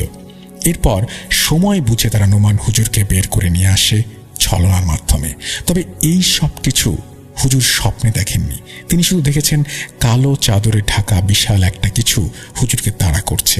এরপর হুজুর এটা নিয়ে তার পিতার সাথে কথা বলেন। তারপর তারা মসজিদের ইমাম ও চাচা সহ কয়েকজনের সাথে এই ব্যাপারে আলাপ করেন। হুজুর আশ্বস্ত করেন যে ঘোড়ার রূপে নোমান যাদের দেখেছে এরা ছিল জিনেদের একটা দল, যারা নামাজের উদ্দেশ্যে মসজিদে আগমন করে, কারো ক্ষতি করে না, কখনোই না। তবে নোমান যাকে স্বপ্নে দেখেছে তাকে তাড়া করতে, সে মনে হয় একটা দুষ্টু জিন, যা নোমানের ক্ষতি করতে চেয়েছিল। নামাজ পড়তে আসা গায়েবী অতিথিদের আগমন টের পেয়ে সেটা পিছু হটে যায়। সেই বৃদ্ধ চাচা বললেন, ওকে তো বশ করেই ফেলেছিল, ও মসজিদের মতো পবিত্র স্থানে না গিয়ে গাছের পেছনে লুকিয়েছিল। আমি ডাক দেওয়ার পর ও যা করল, আমার জায়গায় অন্য কেউ হলে জ্ঞান হারাতো। আমি তারপর ওর হাত পেঁচিয়ে আঙুল ধরে মসজিদে নিয়ে এসেছি। এরা জিনদের একটি বিশেষ গোত্র, ঘোড়ার রূপে চলাফেরা করতে বেশি পছন্দ করে। তবে ঘোড়ার রূপে সকল জিন ভালো হয় এই ধারণাটা আপাতত বিতর্কিত, কেননা একটা স্থানের ঘটনা থেকে তা পরিষ্কার হয়েছে। সেটা হলো, একটা জায়গায় রাস্তার পাশে মাঝরাতে অনেকেই ঘোড়া দৌড়াতে দেখেছে। উল্লেখ্য যে উক্ত স্থানে প্রতিনিয়ত গাড়ি অ্যাক্সিডেন্ট হয়, এমনকি এখনো এবং বর্তমানে সেখানে লেখা আছে দুর্ঘটনা প্রবণ এলাকা। কোনো বাঁক নেই, রাস্তা ভালো, তারপরে ওই অ্যাক্সিডেন্ট। তাই এটা বলা যাবে না সকল অদৃশ্যমান ঘোড়া ভালো বা বিপদমুক্ত। নোমান হুজুরের এলাকায় রাতের বেলা সহজ সরল মানুষ তেমন বের হতো না। ভোর রাতে 3টা থেকে ঘরে কম বেশি কোরআন তেলাওয়াত হতো। হুজুরের সাথে ওই ঘটনা ঘটার পর থেকে তিনি সব সময় নিজের শরীর বন্ধ করে চলাফেরা করতেন, আর ভুল ক্রমেও তিনি দুগ্ধ খোলামেলা বহন করতেন না। পরিবারের নারী সদস্যদের চুল বিকেল অবধি বেঁধে রাখতে বলা হতো। ঘরে ঢুকতে হলে দোয়া পড়ে তারপরে ঢুকতে হতো। একবার ভুল করার জন্য নোমান হুজুরের বাবার সাথে ঘরে একটা জিন প্রবেশ করে। তিনি বেশ কর্মঠ ছিলেন, সবসময় অনেক কাজ করতেন, সন্ধ্যা নাগাদ বাড়ি ফিরতেন। গ্রামের নিজস্ব গোরস্থানের কিছু দায়িত্ব থাকে যা তিনি এক এক সময় পালন করেন। এই যেমন পরের সপ্তাহে নোমান হুজুরের বাবার গোরস্থান পরিষ্কার করার দায়িত্ব আসে। নোমান হুজুরের বাবা বেশ খুশি হয়ে সেই দায়িত্ব পালন করেন। মসজিদে আর 2 জন মুসল্লি বিনা সম্মতিতে কবরস্থান পরিষ্কার করার ইচ্ছাও জানান। নোমান হুজুরের বাবা তাদের সাথে করে নেন। এরপর তারা 3 জন মিলে সেদিন দা, মাটি কাটার কোদাল সহ আনুষঙ্গিক জিনিস নিয়ে কবরস্থানে ঢোকেন। তারা প্রথমে কবরস্থানের শুকনো পাতাগুলো পরিষ্কার করেন, আগাছা উপড়ে ফেলেন, তারপরে শুরু করেন পার্শ্ববর্তী আড় বা যাকে আমরা পাড় বলি সেখানে মাটি ফেলার কাজ। তারা টানা কাজ করতে থাকলেন বিকেল অবধি এবং সন্ধ্যা নাগাদ তাদের কাজ শেষ হলো। কাজ শেষে নোমান হুজুরের বাবা তার সাথে 2 জনকে বিদায় দিয়ে বাড়ির উদ্দেশ্যে রওনা দিলেন। বাসা তেমন দূর না, 2-3টা ধানি জমি পার হয়ে 20-25 মিটার হাঁটলেই তাদের বাড়ি। তিনি হাঁটার সময় লক্ষ্য করলেন বেশ কিছু দূর যাওয়ার পর তার কাছে কেমন যেন একটা অনুভব হচ্ছে। এবার তিনি যাওয়ার জন্য মোড় ঘুরলেন। এরপর তিনি আবারও ধানি জমির ওপর দিয়ে হাঁটছেন, সেটা খেয়াল করলেন। আর দূরে দেখা যাচ্ছে একটা কবর। হুজুরের বাবা দূর থেকেই স্পষ্ট দেখলেন তালগাছের ওপর থেকে কবরের দিকে সাদা কিছু একটা নেমে আসছে। চোখের ভুল ভেবে তিনি ধান ক্ষেতের মাঝে চিকন পথ দিয়ে সাবধানে হাঁটছিলেন। একদম চিকন পথগুলো, একটু ভুল হলেই ক্ষেতের পানিতে পা পড়বে। এরপর তিনি কবরের উঁচু স্থানে ওঠার পরে 2 কদম দিলেন। তখনই তিনি কিছু একটা শব্দ পেলেন। তিনি দেখলেন কবরস্থানের ঠিক পশ্চিম বরাবর বেশ খানিকটা দূরে গাছের সারি শুরু হয়েছে এবং সেখানে বিভিন্ন গাছের মাঝে সারিবদ্ধভাবে একটা স্থান আছে। তিনি দেখলেন যে ধপধপে সাদা ঘোড়ার পাল দৌড়ে দৌড়ে সেই তাল গাছ থেকে উঠছে আর নামছে। তিনি সেখানেই মাটিতে শুয়ে পড়েন এবং চুপচাপ সেটা দেখতে থাকেন। শোয়া অবস্থাতেও তিনি স্পষ্ট ওই ঘোড়ার পালের ছুটাছুটিগুলো অনুভব করতে পারছিলেন। হুজুরের বাবা সব সময় এই শিক্ষা পেয়ে এসেছেন যে ইসলাম ধর্ম মোতাবেক কবরস্থান হচ্ছে সবচেয়ে পবিত্র এবং সুরক্ষিত জায়গা। আপনি যে কোনো অবয়বের শিকার হন না কেন, যদি আপনি কবরস্থানে প্রবেশ করেন তাহলে আপনার আর কোনো ভয় নেই। এরপরে হুজুরের বাবা বেশ সময় সেখানে অবস্থান করার পরে কখন যেন ঘুমিয়ে পড়েন, কারণ তার শরীর ক্লান্ত ছিল। গভীর ঘুমে তিনি আচ্ছন্ন। এমনকি নোমান হুজুর এবং তার চাচা এসেও কবরের পাশে তাকে কয়েকবার নাম ধরে ডাকার পরেও তিনি এতটাই ঘুমন্ত ছিলেন যে সেই শব্দ শুনতে পাননি। আমি এখানে একটু বলে রাখি যে ঘটনাটি যেভাবে লিখেছেন সেভাবে বোঝার জন্য খুব মুশকিল। আমি পুরো ঘটনাটি পড়েছি বলেই বলছি যে কাছে যে তার বাবাকে ডেকেছেন হুজুর এবং হুজুরের চাচা, ব্যাপারটা এরকম না। দূর থেকে ডেকেছেন এবং সেই ডাক শুনতে পাননি, তিনি সেটা বোঝানোর চেষ্টা করেছেন। এরপর তিনি লিখছেন, এরপর ঠিক মাঝরাতের দিকে তার ঘুম ভাঙে এবং তিনি দেখেন চারিদিকে অন্ধকার। হালকা করে তিনি মাথাটা উঠিয়ে দেখেন ঘোড়ার পাল নেই। চারিদিকে তাকিয়ে তিনি যা বুঝলেন বেশ রাত হয়েছে। তিনি আর দেরি না করে তড়িঘড়ি করে সকল জিনিস নিয়ে বাড়ির দিকে দৌড় দেন। তিনি এখানেই মূলত ভুলটা করেন। অতিরিক্ত ভয় যেমন মানুষকে ভুল করাতে বাধ্য করে, হুজুরের বাবাও তাই করেছিলেন। প্রথমত তিনি ঘরে প্রবেশের পূর্বে নিজেকে পরিষ্কার ও পাক করে নেননি। তারপর আবার ঘরে ঢোকার পূর্বে আগুনের সেঁকও নেননি এবং এটাই ছিল সেই ভুল যেই ভুলের কথা হুজুর বলছিলেন। তিনি শুয়ে পড়েন আর হুজুরের মা তাকে কিছু বলেননি। এখন এখন আপনি যতক্ষণ কবরস্থানে আছেন ততক্ষণ আপনি সুরক্ষিত, কিন্তু ফেরার পথে আপনার অজু যে কোনো কারণে নষ্ট হতে পারে, অন্য কোনো রকমের বাতাস লাগতে পারে, তাই পাক পবিত্র হয়েই ঘরে প্রবেশ করা উচিত। যাই হোক, তিনি রাতের বেলায় হঠাৎ খেয়াল করেন কেউ তার গলা চেপে ধরেছে। তিনি চিৎকার করেন, নিঃশ্বাস নিতে তার কষ্ট হচ্ছে। তিনি তার স্ত্রীকে ডাকার চেষ্টা করছেন, নাম ধরে ডাকছেন, কিন্তু কোনো শব্দ পাচ্ছেন না কেউ। সেদিন রাতে হুজুরের বাবাকে হয়তো মেরেই ফেলত, কিন্তু কোনো এক রহমতের কারণে হুজুরের বাবা লড়াই করতে সক্ষম হন এবং শেষ পর্যন্ত টিকে থাকেন।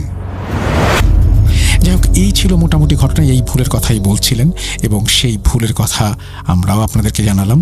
এবং তারপরে তিনি আরও বেশ কিছু কথা বলেছেন, যে সমস্ত কথাগুলো আমার মনে হয় যে এই গল্পের সাথে প্রাসঙ্গিক না তেমন একটা। এবং তিনি লাস্টে বলেছেন যে হুজুরের বাবাকে জিজ্ঞেস করা হয় যে আপনাকে কবরস্থানে খুঁজে এসেছি, অনেকবার ডেকেছি, তারপরে আপনি উত্তর দিলেন না কেন? তখন হুজুরের বাবা বলেছিলেন তাদেরকে যে আমি তো কিছু শুনতেই পাইনি। যাই হোক, এরকম কিছু কথা আছে যে কথাগুলো হয়তো এই ঘটনার সাথে এখন আর প্রাসঙ্গিক নয়। আমি চলে যাব আমাদের পরবর্তী ঘটনায়। আপনাকে অসংখ্য ধন্যবাদ ঘটনাটি পাঠানোর জন্য। আমি সবাইকে যে অনুরোধ করি, আপনাকে অনুরোধ করব যে ঘটনা পাঠানোর পরে প্লিজ আপনারা নিজেরাও একবার ঘটনাটি পড়ে নেবেন, সেটা আমাদের জন্য অনেক সহজ হয়ে যায়। তাহলে আপনাকে অসংখ্য ধন্যবাদ।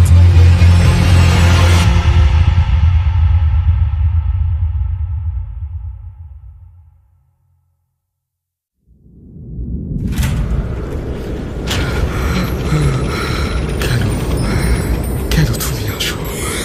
আমি শুধু তোমার সাথেই থাকতে চাই। কিভাবে সম্ভব? মৃতদের এই পৃথিবীতে থাকতে নেই।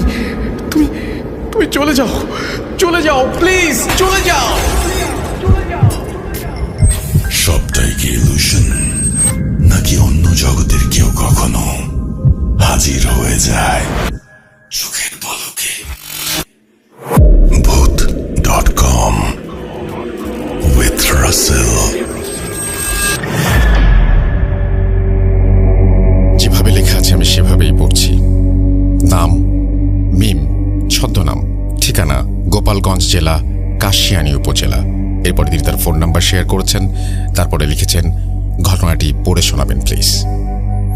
আসসালামু আলাইকুম রাসেল ভাই, আপনি কেমন আছেন জিজ্ঞেস করব না, কারণ আমি জানি আপনি সবসময় ভালোর দলে, যদিও ভালো রাখার মালিক আল্লাহ।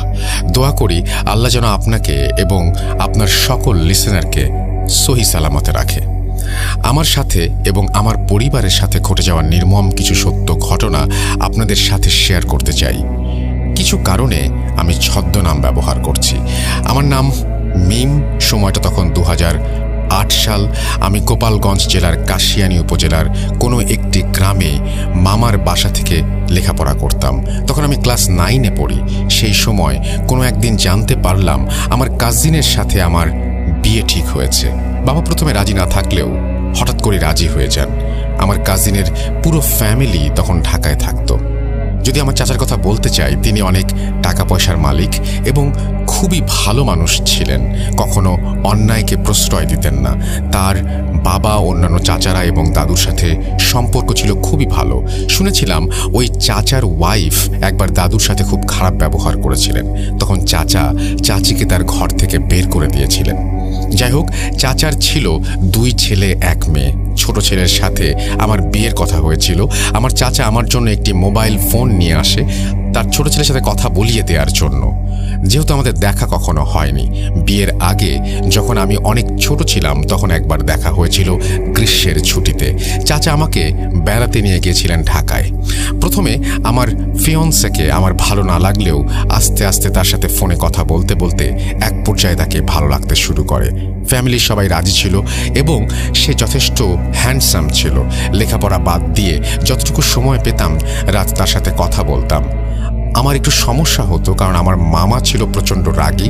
সবাই মামাকে ভয় পেত, আমিও মামাকে অনেক ভয় পেতাম। তাই আমি রাতে কথা বলতে চাইতাম না, কিন্তু আমার ফিয়ন্সে রাতেই বেশি কথা বলতে চাইতো আমার সাথে।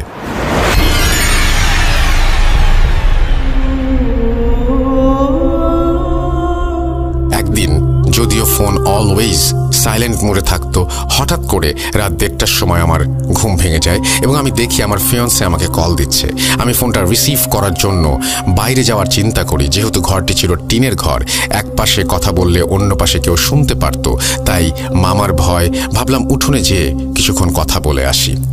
মামার বাড়িটা ছিল এমন, বাথরুমে যাওয়ার জন্য বাইরে যেতে হতো। মামার বাড়ির পাশে ছিল বিরাট এক জঙ্গল, অনেক মানুষ গলায় দড়ি দিয়ে মারা গেছে ওই জঙ্গলে। জঙ্গল এত অন্ধকার থাকতো যে মানুষ দিনে যেতেই ভয় পেত।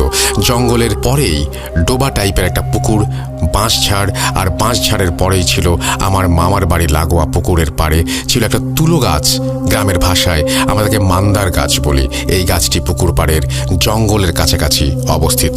যাই হোক, আমি আমার ফিয়ন্সের ফোন পেয়ে আস্তে আস্তে দরজা খুললাম যাতে মামা টের না পায়। তারপরে উঠোনে যেয়ে তাকে ফোন ব্যাক করলাম। এক রিংয়েই ফোন ধরল সে। কথা বলতে বলতে এক পর্যায়ে আমার মনে হলো যে আমার মামা আমার কথা শুনে ফেলবে আর আমার একটু দূরে যাওয়া উচিত। এই চিন্তা করতে করতে আর কথা বলতে বলতে বাড়ির সীমানায়, অর্থাৎ শেষ সীমানায় যেয়ে দাঁড়ালাম। তারপরও শান্তি পাচ্ছিলাম না, মনে ভয় লাগছিল এই বুঝি মামা শুনে ফেলবে। এই ভেবে হাঁটা শুরু করলাম এবং যে একটা বাঁশের সাথে হেলান দিয়ে কথা বলতে শুরু করলাম। কিন্তু একটু পর মনে হলো পুকুর পাড়টা সবচেয়ে নিরিবিলি, ওইখান থেকে কথা বললে কেউ শুনতে পাবে না। সেই জন্য আমি পুকুর পাড়ে মান্দার গাছটার দিকে হাঁটা শুরু করলাম। এভাবে মান্দার গাছের নিচে দাঁড়িয়ে 20 মিনিটের মতো কথা বললাম। হঠাৎ করে দেখলাম প্রচণ্ড ঝড় উঠেছে, বাঁশের আগাগুলো বাতাসে ভেঙে যাচ্ছে। কিন্তু আমি খেয়াল করলাম ঝড় বাতাস শুধু বাঁশ গাছের আগায় হচ্ছে, বাঁশের গোড়া বা আমার গায়ে কোনো বাতাস লাগছে না। আমি ভাবলাম অনেক গাছপালা, এই জন্য নিচে বাতাস আসতে পারছে না। কোনো কিছু পাত্তা না দিয়ে কথা বলছি, এমন সময় হঠাৎ করে লাইনটা ড্রপ করে গেল। আমি চারপাশে তাকিয়ে চিন্তা করলাম এটা আমি কোথায় আছি। প্রচণ্ড অন্ধকার, ঝড় বাতাস চারিদিকে হচ্ছে, সবকিছু যেন ভেঙে পড়বে। আমার মনের মধ্যে অনেক ভয় কাজ করছিল আর আমি চোখ বন্ধ করে এক দৌড় দিয়ে বাড়ির উদ্দেশ্যে চলে গেলাম। 20 থেকে 30 সেকেন্ড সময় লাগলো বাড়ির সীমানায় প্রবেশ করতে। বাড়ির সীমানায় প্রবেশ করে একবার পেছনে ফিরে তাকালাম, দেখলাম কোনো ঝড় না, কোনো বাতাস না, কোনো কিছু না, স্বাভাবিক যেন এখানে ঝড় কখনো আসেইনি। যাই হোক, আমি ভাবলাম ঝড় হয়তো এসে হঠাৎ করে থেমে গেছে। কোনো চিন্তা না করে আস্তে আস্তে রুমে প্রবেশ করলাম। ঘড়ি দেখলাম 2:01 দেখাচ্ছে। বিছানায় যে আমি আমার ফিয়ন্সকে একটা টেক্সট করলাম, যেহেতু কথা শেষ হয়েছিল না। টেক্সটে বললাম যে অনেক রাত হয়েছে, আমি আজকে আর কথা বলতে পারবো না, সকালে কথা হবে, টেক্সট ব্যাক করো। এভাবে অনেকক্ষণ কথা হওয়ার পর কোনো টেক্সট না পেয়ে আমার মধ্যে অস্থিরতা কাজ করতে লাগলো। চিন্তা করলাম ওয়াশরুমে গেলেও তো এতক্ষণ লাগার কথা না, সে কি তার ফোন দেখেইনি? তাকে অনেকবার কল দিলাম, কল রিসিভ করলো না। লাস্ট কল দিয়ে ঘুমিয়ে যাবার চিন্তা করে আবার আস্তে আস্তে গেট খুলে টয়লেটের উদ্দেশ্যে গেলাম। লাস্ট কল যখন রিসিভ করলো তখন তারও বড় বোন অর্থাৎ আপু আমাকে যেটা জানালো সেটা শোনার জন্য আমি মোটেও প্রস্তুত ছিলাম না। আপু বলল তার ভাই 10টার সময় বাসায় এসেছে, 11টার মধ্যে খাওয়া দাওয়া করে ঘুমিয়ে গেছে। সে এতই টায়ার্ড ছিল যে রুমে যেয়ে ঘুমানোর টাইম পায়নি। আপুর সাথে কথা বলতে বলতে ড্রয়িং রুমে ঘুমিয়ে গেছে এবং আপু তার প্রেজেন্টেশনের কাজ ড্রয়িং রুমে বসে বসে করছে 3-4 ঘন্টা। আমি ফোন রেখে মোবাইলে টাইম দেখলাম 3টা বাজে। আমি মনে মনে ভাবলাম কে ছিল তাহলে আমাকে ফোন দিল 1:30টার দিকে, আর কার সাথে কথা বললাম জঙ্গলে যে। প্রচণ্ড ভয় পেলাম কিন্তু কাউকে কিছু বলতে পারলাম না। আমি লুকিয়ে লুকিয়ে কথা বলতে গিয়েছিলাম। এসব চিন্তা করতে করতে ঘরে এসে এক পর্যায়ে ঘুমিয়ে গেলাম। যখন ঘুম ভাঙলো সেটা পরের দিন সন্ধ্যা 6টা। আমার আশেপাশে দেখে অনেক আত্মীয় স্বজন এবং আমার আব্বু আম্মু